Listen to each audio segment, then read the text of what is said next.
Hello बच्चों, चलिए प्रश्न को देखते हैं। प्रश्न यहाँ पर देखिए, अभिकथन दिया गया है असेशन।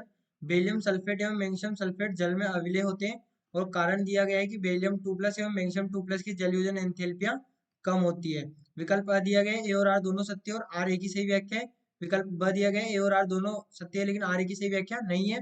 विकल्प स दिया गया है, ए सत्य है लेकिन आर असत्य है। विकल्प ड दिया गया है, ए असत्य है लेकिन आर सत्य है। और विकल्प ई दिया गया है, ए और आर दोनों असत्य है। तो देखिए यहाँ पर हम बात करें प्रश्न की मुख्य अवधारणा की। मुख्य अवधारणा, तो देखिए जब हम बात करते हैं विलेयता की, विलेयता, तो यहाँ पर हमें याद रखना है कि जो विलेयता है ये समानुपाती होती है जलयोजन ऊर्जा के। जलयोजन ऊर्जा या जलयोजन एंथैल्पी, जलयोजन एंथैल्पी। वहीं पर यदि हम बात करते हैं जालक ऊर्जा की, तो जालक ऊर्जा के ये होती है व्युत्क्रमानुपाती जालक ऊर्जा। अब समझे हम जालक ऊर्जा की और जलयोजन एंथैल्पी की बात क्यों कर रहे हैं।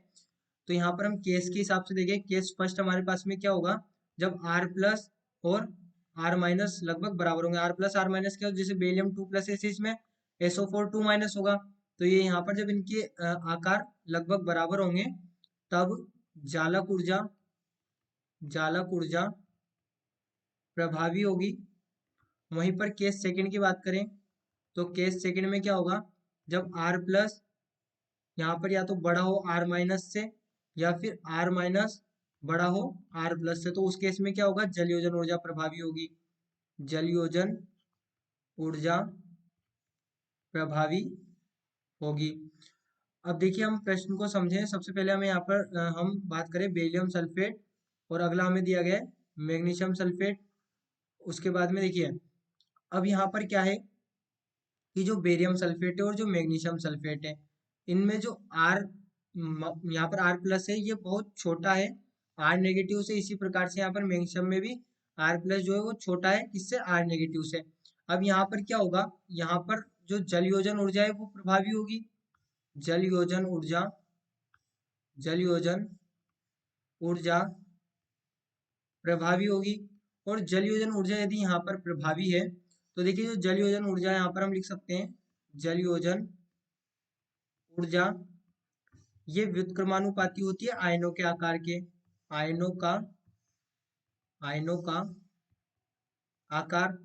अब देखिए जो बेरिलियम 2+ है और जो मैग्नीशियम 2+ है, उसके बाद में यहाँ पर क्या है, कैल्शियम 2+, फिर स्ट्रोंशियम 2+ और बेरियम 2+। तो यदि यहाँ पर हम आकार की बात करते हैं, आकार, तो आकार सबसे छोटा किसका है, बेरिलियम 2+, फिर सबसे बड़ा यहाँ पर किसका है, बेरियम 2+ का आकार सबसे बड़ा है। तो यहाँ से हम देख सकते हैं कि जलयोजन ऊर्जा सबसे अधिक किसकी होगी, बेरिलियम और मैग्नीशियम की।